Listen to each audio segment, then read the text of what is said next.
Good morning, students. My name is Smita and I am your EVS teacher. Today, we are going to start our third lesson from the EVS Part 1, The Earth and its Living World. इस lesson में हम देखने वाले हैं कि अर्थ है और उसके ऊपर जो लिविंग वर्ल्ड है उसके बारे में हम इंफॉर्मेशन लेने वाले हैं. Students, as we know that on the surface of the earth we find so many places. Like कहीं पर अगर हम जाते हैं तो वहाँ पर हमें लैंड दिखाई देती है, कहीं अगर हम जाते हैं तो वहाँ पे हमें वाटर दिखाई देता है. And also our earth is surrounded by the atmosphere. Also there are living things on the land, also in water and also in air. तो आप बोलोगे कि मिस एयर में कैसे? Yes, the bacterias viruses are present in the air. तो air में भी जो है वो लिविंग वर्ल्ड प्रेजेंट होता है. एंड आल्सो हमने ये भी देखा the sun is the cause of many natural process on the earth. और जो हमारा सन है वो बहुत सारे नेचुरल प्रोसेस के लिए एक मेन रीजन है. And also our earth constitute water, land and air. है ना, हमारे अर्थ के ऊपर जो है ये अलग अलग लेयर्स होते हैं. कौन से layers? Hydrosphere, lithosphere and atmosphere. And इन सब को मिला के एक स्फीयर तैयार होता है, उसे हम कहते हैं biosphere. And this biosphere spreads in all the other 3 spheres. So students, in this lesson we are going to learn about the lithosphere, hydrosphere, atmosphere and the biosphere.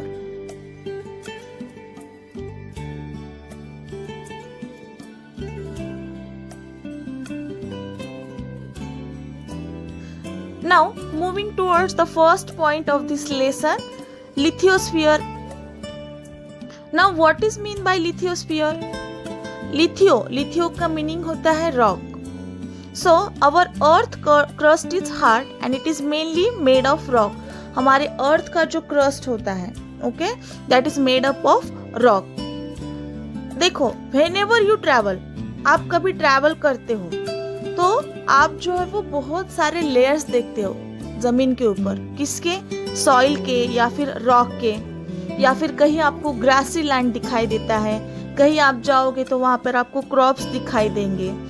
That means our land is not even in the all place. मतलब हमारी जो land होती है वो हमेशा हर जगह जो है वो सेम नहीं होती है.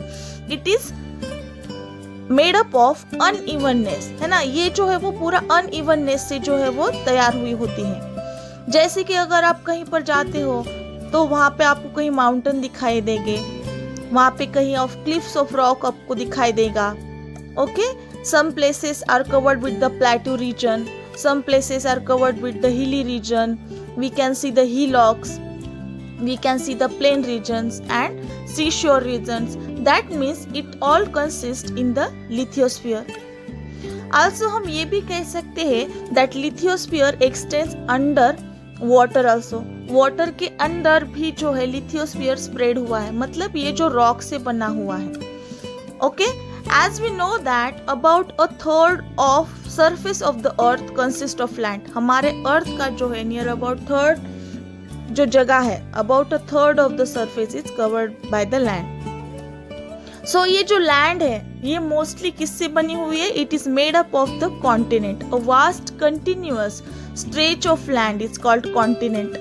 हमारा जो जमीन का टुकड़ा है जो बहुत ज्यादा स्ट्रेच किया हुआ होता है ना, एंड वो बहुत ज्यादा वास्ट है, उसे हम कॉन्टिनेंट कहते हैं. Okay, so there are 7 continents on the land and our earth is divided by the 7 continents. तो कौन से कॉन्टिनेंट्स हैं? Asia, Europe, Africa, North America, South America, Antarctica and Australia.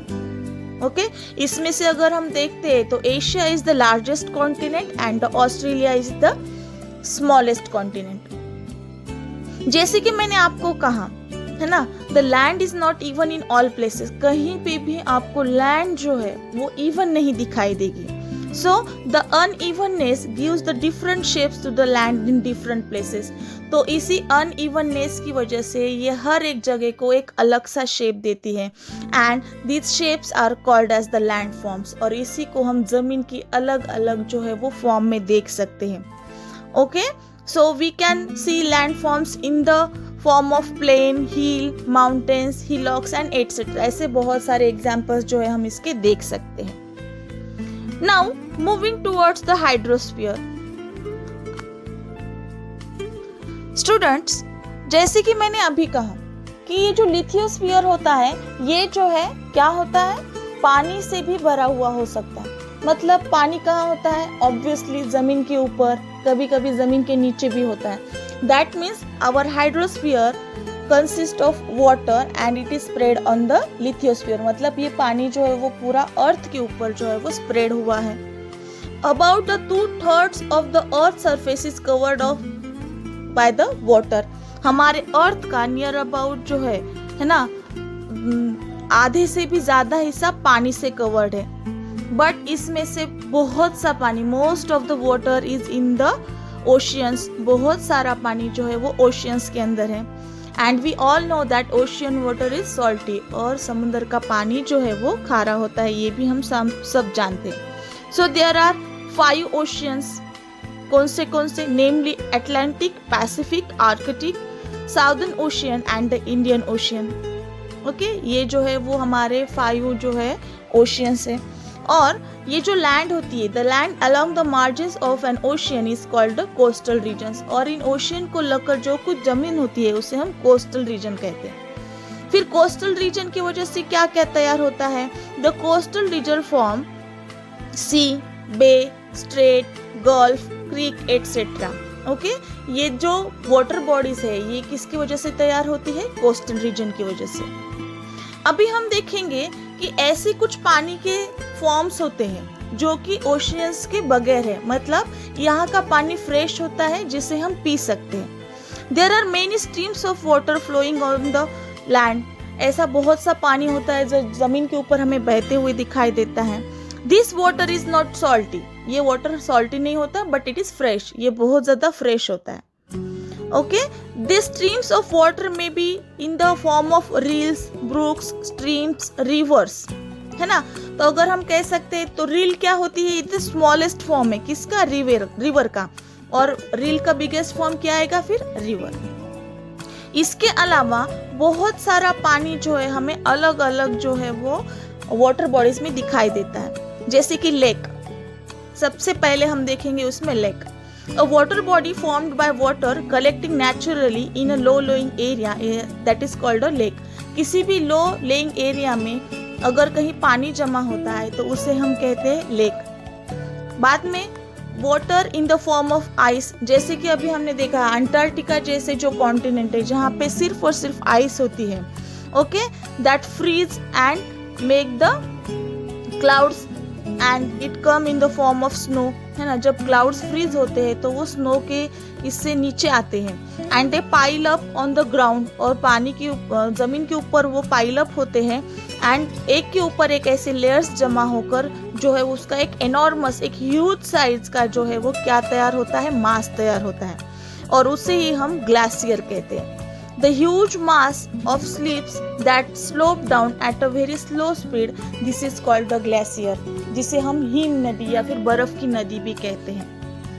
दूसरा हम देख सकते हैं ग्राउंड वाटर. है ना, ग्राउंड वाटर यानी ऐसा पानी, water bodies on the earth surface जो होते हैं वो अभी हमने देखे. अभी ऐसा बहुत सा पानी होता है. There is a lot of water store in underground layers of the rock. जब बारिश होती है तो बहुत सा पानी जो है वो जमीन एब्जॉर्ब कर लेती है and it is called the ground water. अभी ग्राउंड वाटर को हम कैसे वहां तक पहुंच सकते हैं, तो अभी हमारे हर घर के अंदर देखो हमें क्या दिखाई देते हैं, we dug the wells and bore wells. है ना, हम बहुत सारे वेल्स या फिर बोर वेल्स डालकर उसका पानी जो है हम ले सकते हैं. ओके, द वाटर और ice that occupies the earth surface, groundwater and the water vapor in the atmosphere together form the earth's hydrosphere. मतलब हमारे हाइड्रोस्फीयर में क्या क्या आता है, आइस भी आता है, जितना पानी ग्राउंड वाटर के अंदर है वो भी आता है, और इवन क्लाउड्स जो कि वाटर वेपर से तैयार होते हैं वो भी हाइड्रोस्फीयर के अंदर ही आता है। Okay, now moving toward the third point of this lesson, atmosphere.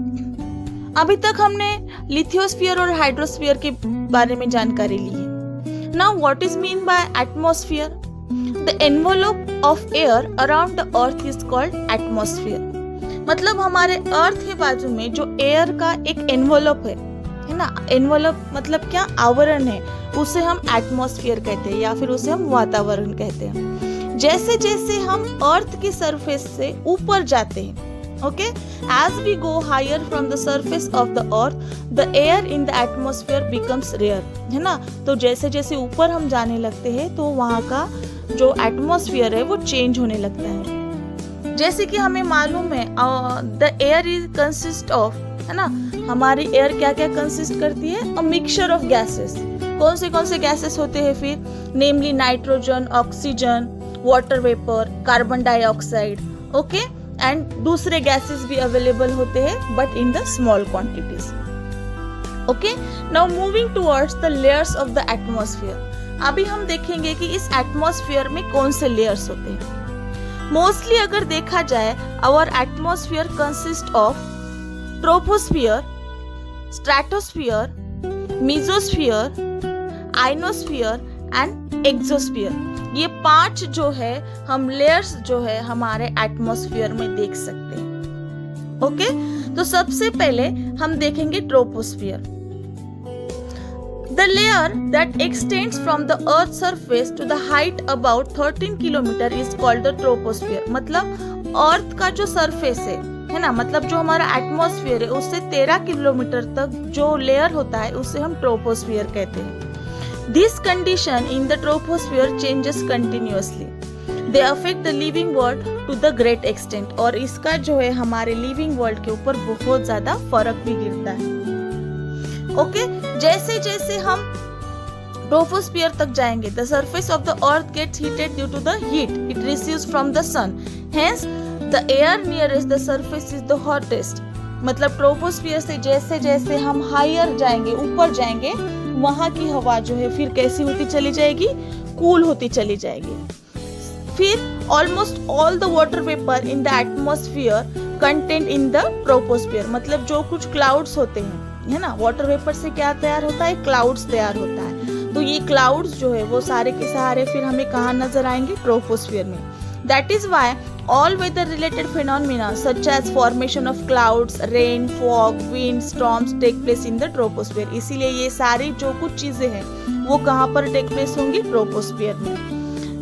And the air on the high amount is rarer than the air near the earth surface। जैसे कि देखो, जो माउंटेन चढ़ने वाले जो लोग होते हैं ना, वो हमेशा अपने साथ ऑक्सीजन कैरी करते हैं, बिकॉज जैसे जैसे हम हाईली हमारे अर्थ के सरफेस के ऊपर जाएंगे वहां पर क्या होता है, एयर जो है वो रेयर होती चली जाती है। Even in the aeroplanes fly in the high parts of the troposphere. So वहां पर भी एयर जो है वो बहुत कम होती है, इसीलिए वहां पर भी there is arrangement to the passengers, okay, they have enough air for the breathing. यहाँ पर कभी कभी फिर हमें ऑक्सीजन मास्क भी जो है वो दिए जाते हैं। बाद में ट्रोपोस्फियर के बाद कौन सा स्फीयर आता है, इसे हम कहेंगे स्ट्रेटोस्फियर। अभी ट्रोपोस्फियर के आगे, बियॉन्ड द ट्रोपोस्फियर, मतलब कितनी हाइट के बाद ट्रोपोस्फियर के स्ट्रेटोस्फियर चालू होता है, about 50 kilometre from the earth is layer is called the stratosphere. मतलब अर्थ के 50 किलोमीटर के हिस्से में जब हम जाते हैं तो वहां पे स्ट्रेटोस्फियर जो है वो चालू हो जाता है। In the lower part of the stratosphere there is a layer of gas called ozone।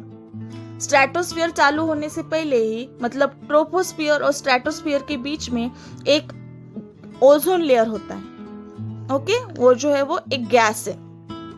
Ultraviolet rays coming from the sun are harmful for living things. मतलब सन की जो हीट है और उससे जो आने वाले अल्ट्रावायलेट रेज है वो सारे लिविंग वर्ल्ड के लिए बहुत ज़्यादा हार्मफुल होते हैं। but this ozone layer absorb them and protect the living world from this rays. और बट ये जो ओजोन लेयर है वो क्या करता है, जो सन से आने वाले जो कुछ अल्ट्रावायलेट रेज है उसको क्या करता है, वो एब्जॉर्ब करता है और हमारे सारे लिविंग वर्ल्ड को वो क्या करता है, हाँ, उससे प्रोटेक्ट करता है. Okay, now let's learn about the how does it rain.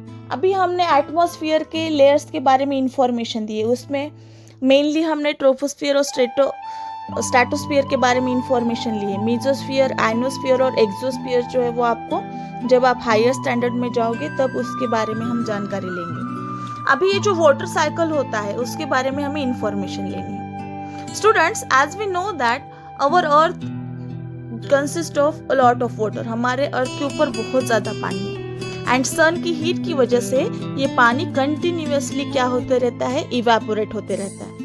Okay, बाद में ये इवेपोरेट क्यों होता है, ऑब्वियसली एटमॉस्फेयर में जो हीट मौजूद होती है. ओके, और ये जो हीट की वजह से वाटर वेपर्स तैयार होते हैं वो एयर से ज्यादा लाइट होते हैं. तो एयर से ज्यादा लाइट होने की वजह से क्या होता है, एज इट गोज हायर, फिर वो क्या होता है, ऊपर चले जाते हैं. At it go higher, it cools and condenses, forming very fine droplets of water. जैसे ही ये ऊपर चले जाते हैं, ऊपर चले जाने के बाद वाटर वेपर्स जो है वो कूल हो जाते हैं और उसके छोटे छोटे पानी के ड्रॉपलेट्स तैयार हो जाते हैं. The droplets are so small and light that they float in the atmosphere, forming clouds. और ये क्या करते हैं, एक क्लाउड बनाते हैं और वो क्या करते रहते हैं, ऊपर जो है वो they are floating in the atmosphere. These small droplets join together and form bigger drops which are heavy. फिर ये छोटे छोटे बूंदे जब एक जगह आती है तो बड़ी बूंदे तैयार होती है और फिर वो हेवी हो जाती है and they can not float. फिर तब वो फ्लोट नहीं हो जाते. Such drops of water fall down on the earth in the form of rain. और फिर जब वो हेवी ड्रॉपलेट हो जाता है तो वो फ्लोट नहीं हो सकता और वो रेन की इसमें जो है वो जमीन के ऊपर आ जाता है. And this rainwater flows into the rills, streams, rivers, and finally into the sea. Okay, ice in the snow-covered regions also melts due to the heat of the sun and finally flow into the rivers. और ये जो process है, मतलब sun की heat की वजह से पानी का इवेपोरेशन होना, फिर ये पानी ऊपर जाकर इसका कंडेंसेशन होना और बाद में फिर से ये पानी जो है जमीन के ऊपर आना, ये कंटिन्यूअसली साइकिल की तरह ये प्रोसेस जो है वो हमेशा होती रहती है. That is why this is known as the water cycle. और इसीलिए हम इसको वाटर साइकिल करते रहते हैं और it continuously goes on. Now moving toward the last point of this lesson, biosphere. All living things and the parts they occupy together are called as biospheres. That means the living things occupy the parts of all like lithosphere, hydrosphere and as well as atmosphere, and togetherly they form the biosphere. Okay students, thank you.